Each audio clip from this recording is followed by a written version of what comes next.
Decidi falar sobre a importância do desejo. Espero que examinemos nosso coração para ver quais são realmente nossos desejos e em que ordem de importância os classificamos. Os desejos determinam nossas prioridades. As prioridades moldam nossas decisões. E as decisões determinam nossas ações. Os desejos que são colocados em prática determinam como mudamos, o que realizamos e em que nos tornamos. Primeiramente, falarei de alguns desejos comuns. Sendo seres mortais, temos algumas necessidades físicas básicas. O desejo de satisfazer essas necessidades compele nossas escolhas e determina alguma de nossas ações. 3 exemplos demonstram como, muitas vezes, substituímos esses desejos por outros que consideramos mais importantes. Em primeiro lugar, comida. Temos a necessidade básica de alimentar-nos, mas por algum tempo, ela pode ser substituída pelo desejo mais forte de jejuar. Em segundo lugar, abrigo. Quando eu tinha 12 anos, resisti ao desejo de abrigar-me por causa de meu desejo maior de cumprir um requisito do escotismo de passar uma noite no bosque. Fui um dos vários rapazes que deixaram suas tendas confortáveis e descobriram um meio de construir um abrigo e de fazer uma cama primitiva usando materiais naturais que conseguíssemos achar. Em terceiro lugar, sono. Até esse desejo básico pode ser substituído temporariamente por outro ainda mais importante. Quando eu era um jovem soldado na Guarda Nacional de Utah, vi um exemplo disso na vida de um oficial experiente em combate. Nos primeiros meses da Guerra da Coreia, uma bateria de artilharia de campo de Richfield, da Guarda Nacional de Utah, foi convocada para lutar. Aquela bateria, comandada pelo capitão Ray Cox, era formada por uns 40 soldados mormons. Depois de mais algum treinamento e reforçados por reservistas de outros lugares, logo foram enviados à Coreia, onde vivenciaram algumas das batalhas mais ferozes daquela guerra. Em uma delas, tiveram que repelir um ataque direto de centenas de soldados da infantaria inimiga, do tipo que já havia vencido e destruído outras baterias de artilharia de campo. O que isso tem a ver com o desejo de dormir?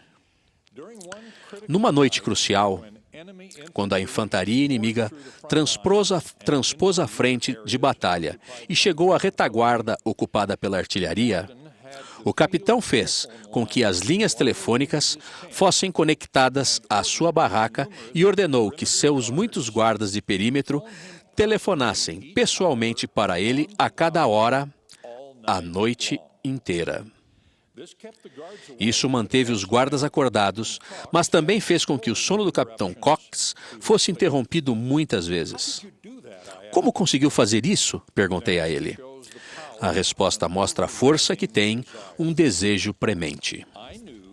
Eu sabia que se conseguisse voltar para casa, encontraria os pais daqueles rapazes nas ruas de nossa pequena cidade. E eu não poderia encarar nenhum deles se o filho deles não tivesse voltado para casa por causa de algo que deixei de fazer como seu comandante.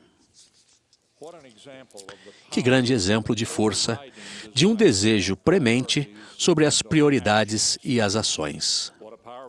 Que poderoso exemplo para todos nós, que somos responsáveis pelo bem-estar de outros, pais, líderes e professores da igreja.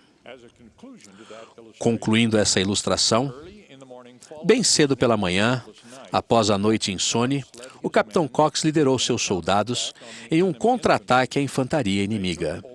Fizeram mais de 800 prisioneiros, e só 2 dos seus ficaram feridos. Cox foi condecorado por bravura, e sua bateria recebeu uma citação presidencial de unidade por seu extraordinário heroísmo. E tal como os jovens guerreiros de Elamã, todos voltaram para casa. O livro de Mórmon contém muitos ensinamentos sobre a importância do desejo. Depois de suplicar ao Senhor por muitas horas, Enos ouviu que seus pecados haviam sido perdoados. Ele então começou a desejar o bem-estar de seus irmãos. Enos escreveu: "E após ter orado e me empenhado com toda a diligência, o Senhor disse-me: por causa de tua fé, conceder-te-ei de acordo com teus desejos." Observem os 3 conceitos essenciais que precederam a bênção prometida: desejo, trabalho e fé. Em seu sermão sobre a fé, Alma ensina que ela pode começar com nada mais que o desejo de acreditar, e se deixarmos que esse desejo opere em nós. Outro grande ensinamento sobre o desejo, especialmente sobre qual deve ser nosso maior desejo, ocorreu quando o rei Lamanita foi ensinado pelo missionário Arão. Quando os ensinamentos de Arão lhe atraíram o interesse, o rei perguntou: "Que deverei fazer para nascer de Deus e conseguir essa vida eterna?" Arão respondeu: "Se desejas isto, se te arrependeres de todos os teus pecados e te curvares diante de Deus e invocares o seu nome com fé, acreditando que receberás, então obterás a esperança que desejas." O rei fez isso e declarou em vigorosa oração: "Abandonarei todos os meus pecados para conhecer-te." Com esse comprometimento e essa identificação de seu maior desejo, sua oração foi respondida de um modo milagroso. O profeta Alma tinha grande desejo de clamar arrependimento a todos, mas compreendeu que não deveria desejar o poder de compelir as pessoas, porque concluiu que um Deus justo concede aos homens segundo os seus desejos, sejam estes para a morte ou para a vida. De modo semelhante, o Senhor declarou em revelação moderna que julgará todos os homens segundo suas obras, segundo o desejo de seu coração. Será que estamos verdadeiramente preparados para que o juiz eterno atribua esse enorme significado àquilo que realmente desejamos? Muitas escrituras falam do que desejamos em termos daquilo que buscamos. Aquele que cedo me buscar, achar-me-á, e não será abandonado. Procurai com zelo os melhores dons, pois aquele que procurar diligentemente achará. Achegai-vos a mim, e achegar-me-ei a vós. Procurai-me diligentemente, e achar-me-eis. Pedi e recebereis. Batei e ser-vos-á aberto. Não é fácil reajustar nossos desejos para dar maior prioridade às coisas da eternidade. Todos somos tentados a desejar o quarteto mundano da posse, preeminência, presunção e poder.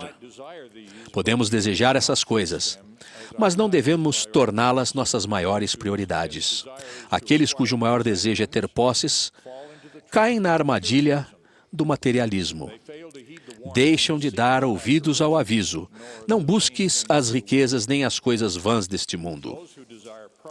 Aqueles que desejam preeminência ou poder deviam seguir o exemplo do valoroso capitão Moroni, que não serviu buscando poder nem as honras do mundo. Como desenvolvemos desejos? Poucos terão o tipo de crise que motivou Aron Ralston, mas a experiência pessoal dele deixa uma valiosa lição sobre o desenvolvimento do desejo. Quando Ralston passeava por um desfiladeiro remoto no sul de Utah, uma rocha de quase meia tonelada soltou-se de repente, prendendo-lhe o braço. Por 5 dias solitários, ele se esforçou para libertar-se. Quando estava prestes a desistir e aceitar a morte, teve a visão de um menino de 3 anos que corria em sua direção e ao qual ele abraçava com o braço esquerdo. Compreendendo que aquela era uma visão de seu futuro filho, garantindo-lhe que ele poderia sobreviver, Ralston reuniu coragem e executou a drástica ação para salvar a vida antes de perder as forças. Ele quebrou os 2 ossos do braço direito preso e depois usou a lâmina de seu canivete para cortar fora o braço. Reuniu forças para percorrer 8 quilômetros em busca de ajuda. Que grande exemplo da força de um desejo premente. Quando temos a visão daquilo em que podemos nos tornar, nosso desejo e nosso poder de agir aumentam enormemente. A maioria de nós jamais enfrentará uma crise tão extrema, mas todos enfrentamos armadilhas potenciais que vão impedir o progresso rumo a nosso destino eterno. Se forem suficientemente intensos, os nossos desejos justos nos motivarão a cortar fora vícios e outras tendências pecaminosas e prioridades erradas que impedem nosso progresso eterno. Devemos lembrar que os desejos justos não podem ser superficiais, impulsivos ou temporários. Precisam ser sinceros, inabaláveis e permanentes. Motivados dessa maneira, procuraremos aquela condição descrita pelo profeta Joseph Smith, na qual teremos superado todas as coisas ruins da vida e perdido toda a vontade de pecar. Essa é uma decisão muito pessoal. Como disse Elder Neil A. Maxwell, quando se diz que as pessoas perderam todo o desejo de pecar, significa que elas, e somente elas, decidiram de modo deliberado perder esses desejos iníquos voluntariamente, abandonando todos os seus pecados a fim de conhecerem a Deus. Assim, o que insistentemente desejamos no decorrer da vida é o que acabaremos nos tornando e o que receberemos na eternidade. Por mais importante que seja a perda de todo o desejo de pecar, a vida eterna exige mais que isso. Para alcançar nosso destino eterno, temos que desejar e trabalhar para adquirir as qualidades exigidas para tornar-nos seres eternos. Por exemplo, os seres eternos perdoam todos aqueles que os injuriariam. Eles colocam o bem-estar das pessoas acima deles mesmos e amam todos os filhos de Deus. Se isso parecer difícil, e sem dúvida não é fácil para nenhum de nós, então devemos começar com o desejo de ter essas qualidades e rogar ajuda do Pai amoroso, celestial, para lidarmos com esses sentimentos. O livro de Mórmon nos ensina que devemos rogar ao Pai, com toda a energia de nosso coração, que sejamos cheios desse amor que Ele concedeu a todos os que são verdadeiros seguidores de seu Filho Jesus Cristo. Encerro com um último exemplo de desejo que deve ser de extrema importância para todos os homens e mulheres, tanto casados quanto solteiros. Todos devemos desejar e esforçar-nos seriamente para garantir um casamento eterno. Aqueles que já se casaram no templo devem fazer tudo o que puderem para preservar seu casamento. Os solteiros devem desejar um casamento no templo e dar a máxima prioridade para consegui-lo. Os jovens e os jovens adultos devem resistir ao conceito politicamente correto, mas falso, do ponto de vista eterno, de que o casamento e os filhos não são importantes. Vocês, homens solteiros, pensem no desafio lançado nesta carta escrita por uma irmã solteira. Ela rogava pelas filhas dignas de Deus, que sinceramente procuram um companheiro digno. Mas os homens parecem cegos e confusos em relação a terem ou não a responsabilidade de procurar essas filhas maravilhosas e especiais do Pai Celestial e namorá-las, estando dispostos a fazer e cumprir convênios sagrados na casa do Senhor.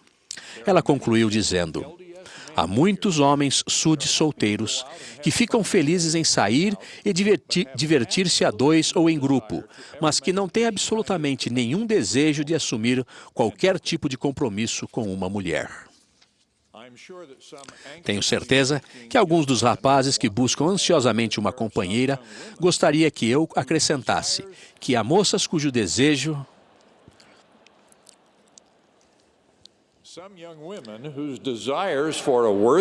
O desejo de ter um casamento e filhos é bem menor do que o seu desejo de ter uma carreira profissional ou outras honras mortais.